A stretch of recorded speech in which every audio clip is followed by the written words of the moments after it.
Good morning class. आज हम लोग कंप्यूटर साइंस में नेक्स्ट चैप्टर पढ़ेंगे डाटाबेस कॉन्सेप्ट। डाटाबेस कॉन्सेप्ट, इसके पहले हम लोगों ने पहला चैप्टर स्टडी किया था नंबर सिस्टम का, जिसमें हम लोगों ने binary conversion, octal conversion, decimal conversion और हेक्साडेसिमल कन्वर्जन रीड किए थे। आज हम लोग अगले चैप्टर पर चलेंगे। नेक्स्ट चैप्टर है डेटाबेस कॉन्सेप्ट। तो जो सेकंड चैप्टर है डेटाबेस कॉन्सेप्ट, आजकल के ज़माने में पहले सब क्या होता था, सारा वर्क कंप्यूटर मतलब रफली होता था, पेपर वर्क होता था। अगर कोई बैंक से पहले पैसा निकालने जाता था तो एक पासबुक होती थी उसके पास, और बैंक में बहुत सारे रजिस्टर्स बने रहते थे, उसमें उसका अमाउंट देखा जाता था, तब उसका पैसा निकाला जाता था। लेकिन धीरे धीरे परिवर्तन आता गया और उसमें हम लोगों ने डेटाबेस कॉन्सेप्ट बनाया, जिसके थ्रू कंप्यूटर में लेन देन डिजिटल तरीके से हो सके। तो डिजिटल तरीके से लेन देन करने के लिए सबसे महत्वपूर्ण चीज़ है डेटाबेस। जैसे हर एक आदमी का एक डाटा होता है, जैसे कोई भी छात्र होगा तो उसका एक नाम होगा, पता होगा, किस विद्यालय में पढ़ता है, किस क्लास में पढ़ता है, तो वो सब क्या है, उसके लिए एक डाटा है। उसी को हम लोग डाटाबेस कहते हैं। Database is a collection of information that is related to a particular subject such as tracking customers order और मेंटेनिंग अ म्यूजिक कलेक्शन।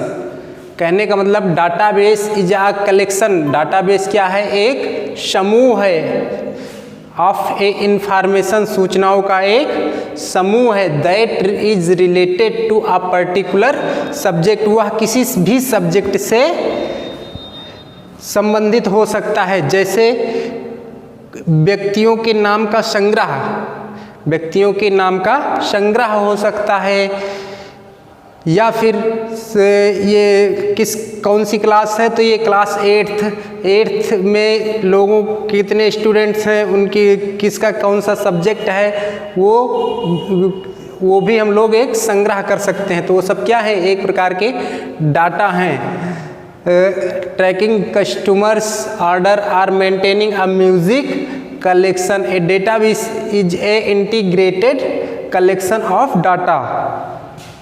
जैसे हम लोग कोई भी डाटा रखते हैं, ऐजा मान लीजिए ये है कोई डाटा, ठीक, इसमें है सीरियल नंबर है, इसमें नेम है, इसमें क्लास है, और इसमें सब्जेक्ट है, और इसमें क्या है, मार्क है।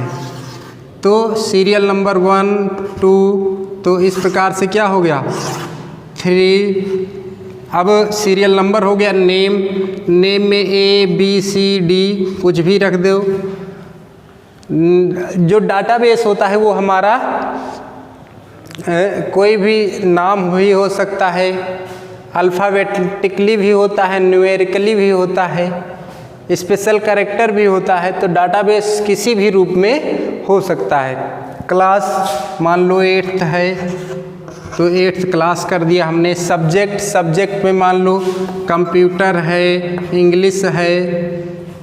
मार्क कितने हैं, 70 मान लो, 80 70, ठीक। तो इस प्रकार से क्या हो गया, यह एक टेबल फॉर्म में बन गया, जो कि एक डाटा टेबल है, कंप्यूटर टेबल है, एक डाटा के रूप में प्रदर्शित है ये।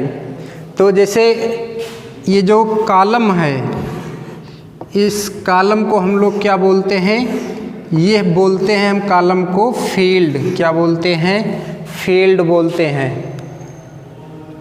और जो रो होती है वो क्या है, वह रिकॉर्ड है। मतलब जैसे एक फील्ड हो गई कि ये मतलब सीरियल नंबर की एक फील्ड हो गई, नेम की एक अलग फील्ड हो गई, क्लास की एक अलग फील्ड हो गई, सब्जेक्ट जिसमें सभी के क्या भरे जाते हैं, सब्जेक्ट भरे जाते हैं, मार्क सबके एक फील्ड, मार्क की एक ये फील्ड हो गई। अब रिकॉर्ड में क्या हो गया, सीरियल नंबर 1 का ये पूरा रिकॉर्ड है, सीरियल नंबर 2 का ये पूरा रिकॉर्ड है, सीरियल नंबर 3 का क्या है, ये पूरा रिकॉर्ड है।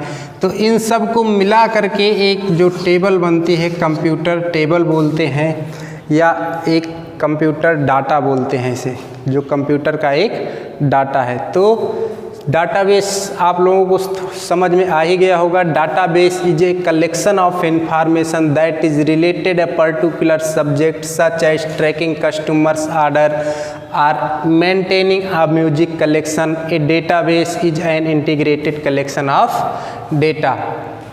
अब हम लोग समझते हैं डेटाबेस मैनेजमेंट सिस्टम।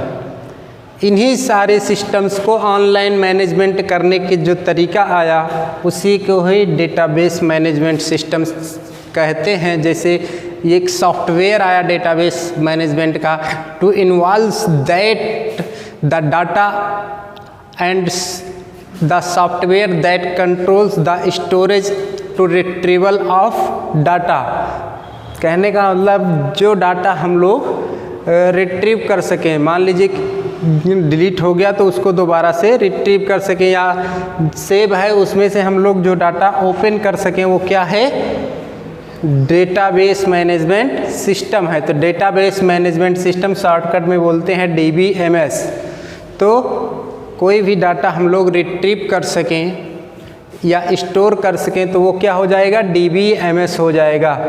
अब advantage of database management system, advantage of database management system, इसमें फर्स्ट है to store data, retrieve and process the collection of data in a central database file. मतलब कोई भी डाटा हो उसको हम स्टोर करें और उसके कलेक्शन को आगे हम प्रोसेस कर सकें। उसमें हम लोग जैसे मान लीजिए हमने ये फीड किया था, ठीक, सीरियल नंबर 1 पे मैंने A के नाम से फीड किया था डाटा, ठीक।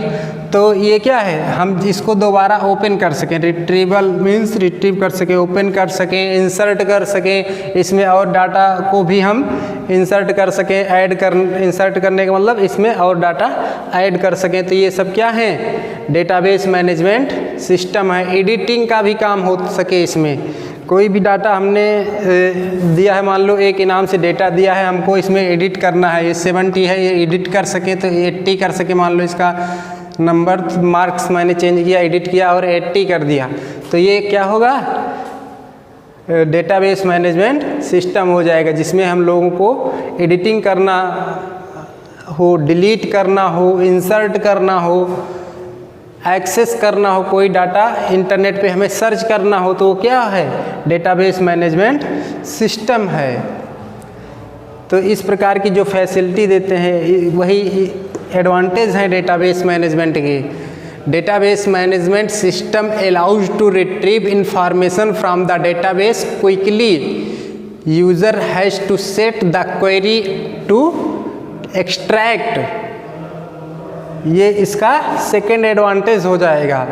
थर्ड में some information is stored in different file, क्या हो कि कोई भी सूचना हो, कोई इन्फॉर्मेशन हो, उसको हम अलग फाइल बना करके, ये मान लो एक टेबल इधर मैंने सेट की, इस फाइल को नाम दिया टेबल फर्स्ट, अब हमने सेकेंड टेबल बनाई तो उसको हमने सेकेंड टेबल नाम दे दिया। तो इस प्रकार से हम अलग अलग फाइल, डिफरेंट फाइल में डेटा को सेव कर सके, तो वो हमारा हो जाएगा third advantage of the database management system. Okay, thank you class.